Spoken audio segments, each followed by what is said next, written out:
Welcome, listeners, to the Whispering Library. Tonight, we delve into the heart of a city cloaked in shadows, where the line between justice and terror blurs, and the whispers of the dead refuse to be silenced. This is a story of how the promise of safety can curdle into something far more sinister, and the relentless pursuit of truth can lead you into the darkest corners of power. Prepare yourself for the cleaner shadow. Part 1. The Gilded Cage of Coastal City. Coastal City had always been a beast, a sprawling, indifferent entity of concrete, steel, and restless souls. For years, its arteries had been clogged with crime. The downtown core, once vibrant, became a no-man's land after dusk. Suburban streets weren't safe. News reports were a litany of muggings, break-ins, and the chilling, all-too-frequent headline, "Body Found." Fear was a constant companion, a low hum beneath the city's surface noise. Then came Governor Randall Hayes, a man sculpted for television cameras. All sharp suits and empathetic frowns, he promised salvation. His campaign slogan, "Clean streets, safe homes," resonated with a populace desperate for change, willing to trade abstract liberties for tangible security. His victory was landslide. His mandate was clear: fix Coastal City. The Public Safety Initiative, launched within weeks of his inauguration, felt less like a policy and more like a shockwave. Suddenly, the streets were swarming with police, not just standard patrols, but specialized units, prominently featuring the newly created Special Operations Group, or SOG. These officers were younger, better equipped, seemingly everywhere at once. Arrests skyrocketed. Reported crime figures plummeted at a rate that left criminologists scratching their heads. Business owners returned to renovated storefronts. Families began picnicking in parks once considered too dangerous. The transformation was breathtaking, a visible miracle. Governor Hayes was a national hero, a potential presidential candidate. Coastal City was held up as a model for urban recovery. The narrative was simple, powerful, and endlessly repeated. The PSI works because it's tough. It removes the criminal element. It takes back the streets.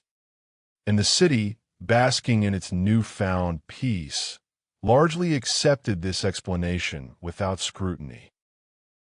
Yet the miracle had a shadow side.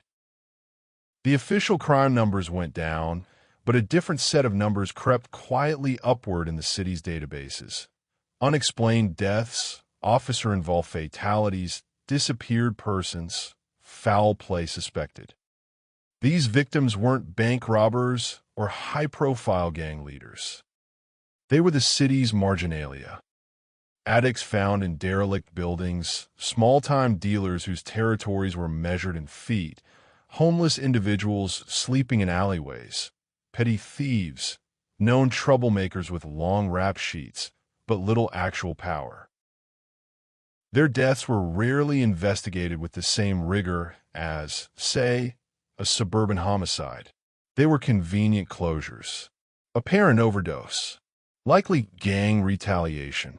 Resisting arrest. The details in the reports were often sparse, sometimes identical across unrelated cases. While the front pages celebrated falling crime, the back pages, if they bothered to report these deaths at all, did so with a detached brevity that mirrored the official indifference. They were the city's forgotten, easily categorized, easily dismissed. But the sheer volume of these dismissals, the quiet accumulation of these bodies, began to whisper a different story, a story not of justice, but of something far more deliberate and chilling. The clean streets felt clean because someone was sweeping away the inconvenient debris permanently.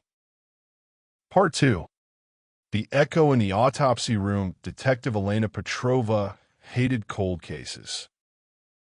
Not the work itself.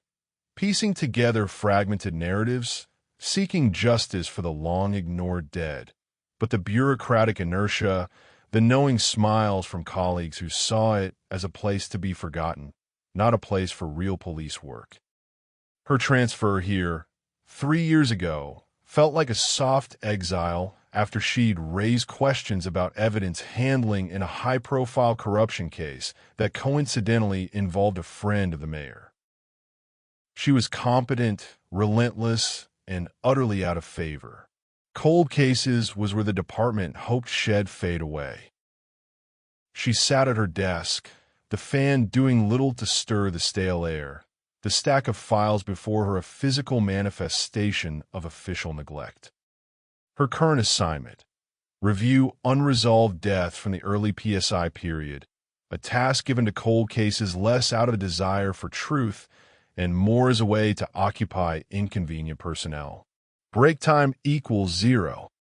3S/. Most were quickly confirmed as having plausible explanations, tragic outcomes of violent lives. But the file for Marcus Johnson was different. Subject: Johnson Marcus, DOB, May 11th, 78. Known associations: low-level narcotics distribution, history of nonviolent substance abuse arrests. Elena read the summary aloud to the empty room, the words tasting like dust. Found: alley behind 47 Elm Street, 01/14/XX. Cause of death: listed as blunt force trauma, likely gang-related. Case status: closed. Standard fare. Except for the stapled addendum. A single page, handwritten in a shaky script, signed by Dr. Ellis Thorne, medical examiner, now retired. Elena remembered Thorne, a quiet, meticulous man, known for being almost overly detailed. His note here was brief, uncharacteristically vague. While primary cause is trauma, observed subcutaneous hemorrhaging patterns atypical for described scenario, suggestive of restraint or induced incapacitation prior to final injury. Unable to definitively rule out ancillary factors. Ancillary factors? Elena mumbled. Thorne wasn't one for medical euphemisms. Restraint or induced incapacitation. Why wasn't this flagged? Why was the case closed so quickly? She pulled up the official Me report in the digital system. It was the standard form, signed off, no mention of Thorne's handwritten note. It was as if the note had never existed. A tiny, almost invisible inconsistency. But it landed like a stone in still water, sending ripples through Elena's professional skepticism. She spent the next few days quietly requesting other closed death files from that 6-month window in early PSI. It was like pulling teeth. The system flagged her requests, requiring multiple approvals. Clerks were suddenly unhelpful. Files were in storage or under review. She finally got a dozen files. As she read, the pattern solidified into something undeniably disturbing. Victims fitting the same profile, petty offenders, marginal figures. Causes of death varied: overdose, cardiac arrest, fall, unknown. But the notes, when they existed beyond the official boilerplate, hinted at the same unsettling details. Clean needle marks where no drug use was known, internal injuries inconsistent with external trauma, traces of compounds not typically found in street drugs, or like Johnson's, vague mentions of unusual bruising. The official investigations were uniformly shallow, relying heavily on immediate assumptions rather than forensic detail. Elena leaned back in her chair, the files spread out like a macabre fan. This wasn't coincidence. This wasn't just the increased violence of cleaning up the streets. This felt deliberate. It felt like a garbage disposal, systematically removing certain types of waste. And the city was celebrating the clean streets, oblivious to the machinery humming beneath. The doubt solidified into a chilling certainty. Something was terribly wrong with the peace sigh. Something deadly. She knew, with a sinking heart, that she couldn't look away. "Okay, Marcus," she whispered to the file photo of a thin, haunted face. "Let's see what really happened." Part 3. The silence of the system, the resistance was immediate and palpable. The moment Elena started asking questions beyond the standard cold case queries, the walls went up. A captain she'd known for years, a man who used to share jokes and coffee, now avoided her gaze, his face tight. "Just stick to the old stuff, Elena," he muttered one morning, not meeting her eyes. "Leave the PSI alone. It's sensitive." "Sensitive how, Captain?" she asked, her voice low but steady. "Sensitive like dead people who don't add up?" He just shook his head, walking away quickly. Access to records became a battle. Online databases were suddenly slow, search parameters restricted. Physical files required signed requisitions that sat on desks for days. She learned to go in early, stay late, working in the margins of the system, hoping not to be noticed. But she was noticed. The subtle forms of pressure escalated.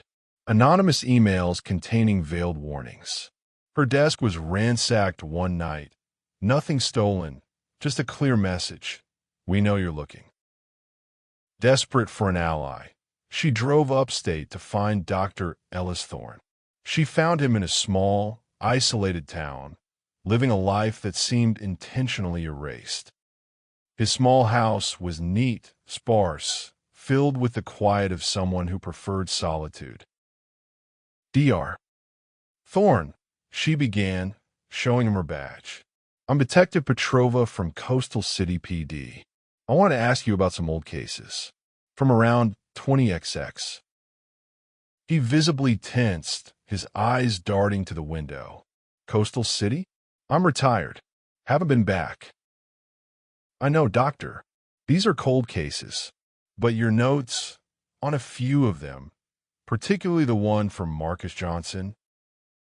He flinched at the name. He invited her in, his hands trembling slightly as he made tea.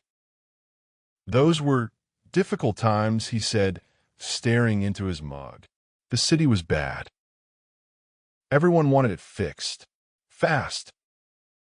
Your note on Johnson's file, suggestive of restraint or induced incapacitation. Can you tell me more?" He sighed a long, weary sound. "There were others, Detective. Not just him. People who supposedly overdosed, but had clean injection sites or marks that didn't fit. People who supposedly fell, but had internal bruising that told a different story. The bruising on Johnson, it looked like chemical restraint, like they were held down, paralyzed before the final injury." Elena leaned forward. "Who is they, Doctor?" Thorne finally met her eyes, and the fear there was raw. "I don't know names. Not for sure. But I saw patterns. Saw the same few officers on scene reports. Heard things. Whispers in the department. About a special unit. About cleaning up. The pressure. It came down from above.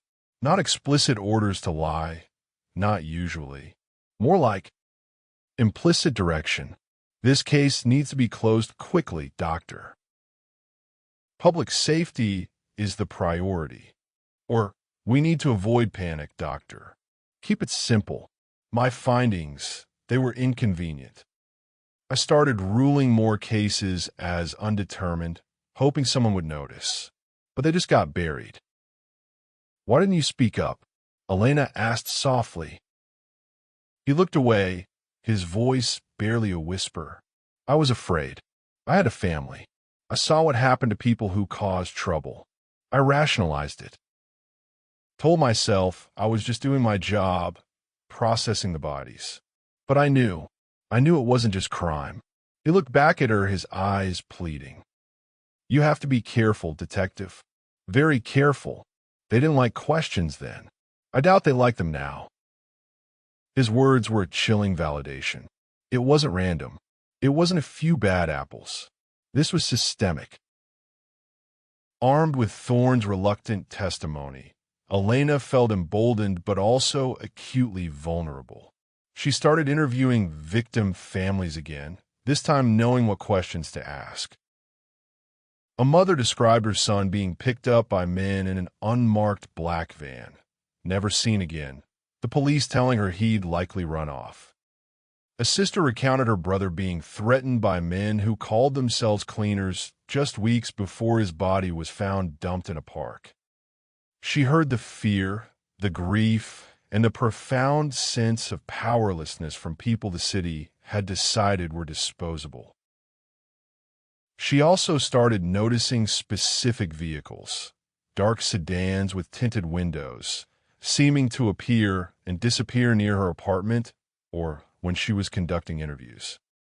Her phone developed a strange, persistent static. Her computer at work occasionally seemed to have been accessed remotely, files opened and closed without her doing. The pressure wasn't just bureaucratic anymore. It was personal. She felt like a mouse in a maze, the walls closing in, the cheese a terrible, dangerous truth. Part 4. The Ledger of Souls. The key came from the least likely source, a disgruntled former City Hall administrative assistant named Kevin Foster. He'd been caught skimming from a minor contingency fund and fired unceremoniously. Bitter and seeking to burn the house down now that he was outside it, he contacted a local investigative journalist, Sarah Chun, known for her sharp reporting on municipal corruption. Sarah, sensing the depth of Foster's claims, but also wary of his motives, reached out to Elena. They met in an anonymous coffee shop miles from downtown. Foster, a nervous, twitchy man, spoke in hurried whispers. It wasn't just skimming. That was peanuts. It was the other stuff. The special contingency fund. Millions funneling through it. No versast. And the requisitions. He paused, taking a shaky breath. For chemicals. Specialized stuff. Industrial grade. And equipment. Not standard police gear. Disposal units. And rental properties. Safe houses, they called them. All paid through this fund. Who authorized it? Elena asked, her heart hammering against her ribs. Directly from the governor's office, Foster confirmed. Handled by a guy named Alan Croft, Hayes' liaison to special projects. Special projects like what? Sarah pressed, recorder running discreetly. Foster swallowed hard. Croft kept another set of books. Physical, in his office. Called it the Project Status Report. PSC, I think. Project Coastal. Or something. It wasn't part of the official records. I saw it once. Names, dates, locations. Codes. Units deployed. Yield targets met. Stuff like that. It didn't make sense then. But with all the dead bodies, and what they call themselves, the cleaners, he trailed off, the implication hanging heavy in the air. Where's this ledger? Elena asked, her voice tight. Foster shrugged.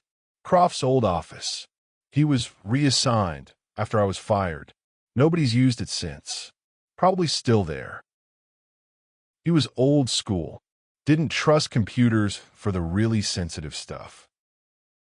Croft's former office was on the 7th floor of a nondescript city-owned building, now repurposed as storage. The security was minimal, mostly focused on preventing theft, not unauthorized access. Using a story about needing to retrieve old case files stored there, Elena managed to get temporary access. Sarah waited outside in the car. A getaway driver and backup rolled into one. The office was a dusty time capsule. File cabinets lined the walls, filled with obsolete reports and archived data. Elena worked methodically, the silence broken only by the hum of ancient fluorescent lights and her own breathing. She checked the obvious places, locked drawers, hidden compartments and desks. Nothing. Then, remembering Foster's detail about a false panel and Croft's old-school habits, she examined the file cabinets themselves. Behind a row of binders on a bottom shelf in the last cabinet, her fingers brushed against a loose section of the cabinet's back panel. It swung inward slightly. Hidden in the cavity was a single, thick, leather-bound book. Not a standard office ledger, but something artisanal discreet. Project CSE status report was debossed in small, elegant letters on the cover. Coastal Safety Campaign? Cleaning? Her hands trembled as she opened it. The pages were filled with neat, precise entries, handwritten in black ink. Not financial records, operational logs. Dates, times, coded locations, alley codes, building numbers, lists of target demographics, Unit C, 3, Type 4, Designation F, 9 cleared. Adjacent to these were outcome summaries. Subject neutralized, yield metric achieved, Sector 7 operational success, disposition confirmed, no collateral. And initials. Lots of initials. Followed by single check marks, or sometimes a chilling, stylized C. She recognized the dates. They correlated perfectly with the surge in unexplained deaths in her cold case files. The locations matched where bodies had been found. The demographics. Type 4 likely meant addicts. Designation F. 9 perhaps homeless individuals. The initials weren't names, but codes she vaguely recognized as corresponding to specific high-ranking SOG officers she'd flagged. And the language. Neutralized, cleared, disposition confirmed. It wasn't the language of arrests or even justified force. It was the language of extermination. On several pages, in a different hand, were notes scrawled in red ink. Budget approvals, target adjustments, directives like increased Type 4 yield in Sector 12. These notes were signed with a single, unmistakable initial. R.H. Randall Hayes. The cold dread she'd felt before was nothing compared to the horror that gripped her now. This wasn't a theory. This wasn't a suspicion. This was proof. A meticulously kept record of a systematic murder operation run by the state government, authorized by the governor himself. The PSI hadn't just reduced crime, it had eliminated people. The clean streets were paved with bodies, accounted for in this chilling ledger. Coastal City Salvation was built on mass murder. Part 5. The scar on the city's soul. Getting federal authorities to take her seriously was another hurdle. The local U.S. Attorney's Office was hesitant, wary of stepping on state toes, and skeptical of a lone detective with a handwritten ledger found in a storage room. Elena and Sarah Chun compiled a meticulous report, cross-referencing the ledger entries with the death certificates, autopsy reports, and missing persons files. They presented the evidence to a contact Sarah had at the Department of Justice in Washington, D.C., a lawyer known for taking on difficult civil rights cases. The weight of the evidence was eventually undeniable. A preliminary federal investigation was launched, quiet at first, then expanding rapidly as the scope of the Project CSE became apparent. Subpoenas were issued. High-ranking city officials, including those in the police department command structure, were questioned their initial denials crumbling under pressure. Governor Randall Hayes remained publicly confident, dismissing the accusations as politically motivated attacks and sensationalist journalism. But behind the scenes, his administration was in chaos. The Ledger was a ghost that haunted every press conference, every public appearance. An independent federal commission was established, given broad powers to investigate the coastal safety campaign. Public hearings began. Dr. Ellis Thorne, protected by federal immunity, testified with quiet, devastating precision about the pressure he faced and the disturbing patterns he saw in the bodies. Families, their voices amplified by the commission's platform, shared heartbreaking stories of their lost loved ones, challenging the narrative that they were simply disposable criminals. Then came the testimony of the SOG officers. Faced with the Ledger entries, the corroborating forensic evidence, and the threat of lengthy prison sentences, some began to cooperate. They described the unofficial chain of command that bypassed standard police protocols, the directives to process targets identified by Croft's office, the use of restraints and chemicals, the instructions on body disposal. They described how they were told these individuals were dangerous, irredeemable, and that their removal was necessary for the city's survival. They described a culture within the SOG that celebrated yield, viewing the operation less as law enforcement and more as a grim, necessary form of urban sanitation. Alan Croft, confronted with the ledger he had so carefully kept, attempted to claim he was merely following orders, a cog in a larger machine. But the red ink notes, the personal initials, told a different story, one of active participation and management. Finally, Governor Hayes was called to testify. Gone was the confident savior. Under relentless questioning, his carefully constructed facade cracked. He admitted to authorizing the Special Contingency Fund, but claimed ignorance of its true purpose, blaming his subordinates. But the R.H. initials in red ink were undeniable. The commission presented evidence of his direct communication with Croft, of memos outlining Project CSC goals, of his personal review of status reports. Hayes was indicted by a federal grand jury. The charges were numerous and severe: conspiracy against civil rights, obstruction of justice, mail and wire fraud related to the misuse of federal funds in the PSI.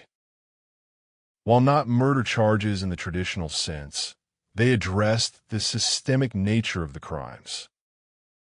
His trial was a stark, painful examination of how easily a city's fear could be exploited, how readily authority could be abused under the guise of public safety. The ledger lay on a table, a silent, damning witness.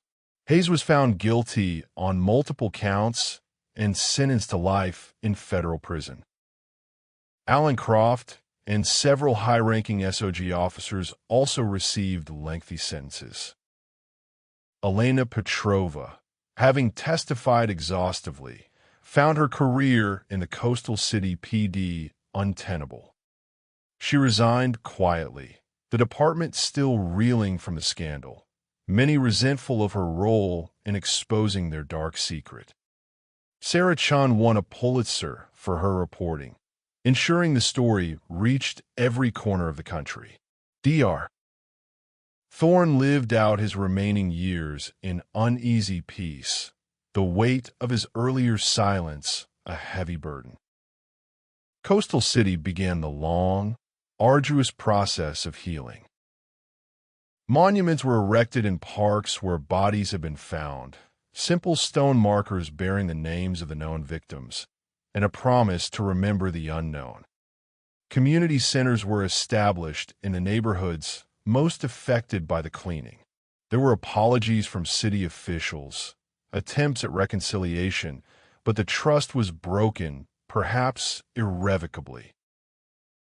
Elena watched from a distance, living a quiet life away from the city she had both served and exposed.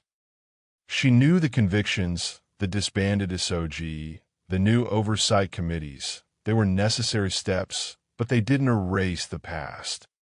The ledger, now a piece of evidence locked away in a federal vault, was more than just a list of victims. It was a testament to the chilling potential for state power to become an instrument of terror, to dehumanize and discard those deemed inconvenient.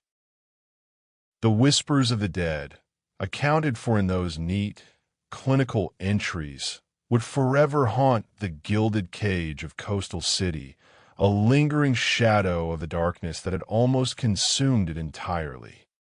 The wounds were real, and they would take generations to heal if they ever truly could.